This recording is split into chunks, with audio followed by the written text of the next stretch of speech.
শিলংয়ে বাংলাদেশ দলের যে অভিজ্ঞতা হয়েছিল সেটা সত্যিকার অর্থে বিরল। আমি আমার ক্যারিয়ারে কখনো দেখিনি যে একটা অতিথি টিম তারা মাঠে এসে পড়েছে এবং তখনও মাঠে ঘুটঘুটে অন্ধকার, অর্থাৎ বাতি জ্বালানো হয়নি, ফ্লাড লাইট গুলো তখনও নিভিয়ে রাখা হয়েছে এবং সিকিউরিটির কোনো বালাই নাই, কোনো তোয়াক্কা নাই। বাংলাদেশ দল মাঠে পৌঁছে যাওয়ারও 5 মিনিট পরে গিয়ে ফ্লাড লাইট গুলো জ্বালানো হয়েছিল।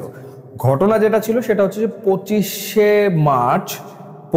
মার্চ শিলংয়ে বাংলাদেশ এশিয়ান কাপের বাছাই পর্বের ম্যাচে মুখোমুখি হয়েছিল ইন্ডিয়ার। যেহেতু ওটা প্রথম ম্যাচ এবং শিলং যেহেতু অনেক উঁচুতে পাহাড়ি এলাকা, বাংলাদেশ দল গিয়েছিল সপ্তাহখানেক আগে সেখানে কন্ডিশনের সাথে মানিয়ে নিতে এবং সেখানে গিয়ে আয়োজকদের বাংলাদেশ অনুরোধ করে একটা মাঠের ব্যবস্থা করে দিতে, যাতে করে বাংলাদেশ ওখানে অনুশীলন করতে পারে। এবং এই জন্য কিন্তু বাংলাদেশ ফুটবল ফেডারেশনের পক্ষ থেকে আসলে টাকাও দেওয়া হয়েছে।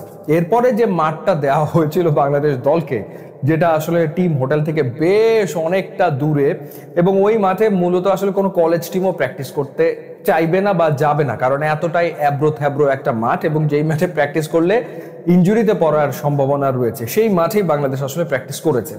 এরপরে মূল ভেন্যু যেখানে খেলাটা হলো, সেখানে ইন্ডিয়া টিম পরপর 3 দিন অনুশীলন করে গেল, আর বাংলাদেশকে অনুশীলন করতে দেওয়া হলো ম্যাচের ঠিক আগের দিন।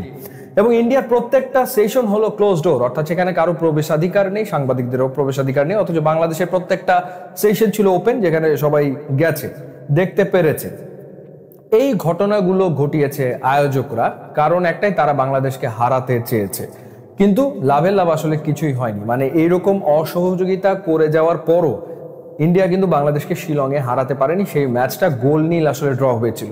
তো বাংলাদেশের ফুটবল সমর্থক যারা, তারা কিন্তু সেই সময় থেকেই বলছিল যে আসো তোমরাও বাংলাদেশে খেলতে আসবা, তোমাদের জন্য আমরা ঠিক একই রকম মাঠের ব্যবস্থা করব, তোমাদেরকেও কোনো রকমের সহযোগিতা করা হবে না, এরকমটা তারা তাদের আক্ষেপের জায়গা থেকে বারবার বলছিল। কিন্তু বাংলাদেশ ফুটবল ফেডারেশন তারা প্রচন্ড রকম পেশাদারিত্ব দেখিয়েছে এবং তারা তাদের দিক থেকে আতিথেয়তার সর্বোচ্চটাই আসলে করেছে। প্র্যাকটিস ফ্যাসিলিটিস থেকে শুরু করে, হোটেল থেকে শুরু করে যাবতীয় সুযোগ সুবিধা তারা নিশ্চিত করেছে অতিথি দলের জন্য। তাদেরকে কোনো বিড়ম্বনার মুখোমুখি হতে হয়নি, যেমনটা বাংলাদেশ দলকে বিড়ম্বনার মুখোমুখি হতে হয়েছিল শিলংয়ে গিয়ে। তো মনে মনে তো সেই আসলে আক্ষেপটা ছিল বাংলাদেশের ফুটবলারদের। হামজা চৌধুরীর ক্যারিয়ারে এরকম ঘটনা এর আগে ঘটেছে বলে আমার মনে হয় না, যে হামজা একটা মাঠে অনুশীলন করতে গেছে সন্ধ্যার সময়, অন্ধকার হয়ে গেছে এবং বাতি জ্বলছে না, অন্ধকারের ভেতরে হামজা চৌধুরী দাঁড়িয়ে আছে। সেই অভিজ্ঞতাও তার শিলংয়ে আসলে হয়েছিল এবং তিনি রীতিমতো অবাক হয়েছিলেন এই ঘটনাটাতে। প্রত্যেকেই আসলে প্রচন্ড রকম অবাক হয়েছিলেন যে এরকমটা আসলে কেন করা হচ্ছে তাদের পক্ষ থেকে, কেন বাংলাদেশকে প্রপারলি ট্রেনিং ফ্যাসিলিটিস প্রোভাইড করা হচ্ছে না। বাংলাদেশ সবই করেছে, কিন্তু সেই জেদটা ফুটবলারদের মাঝে ছিল তীব্র রকম ভাবে, এবং সেটার প্রতিফলন আপনারা দেখেছেন ম্যাচের শেষে।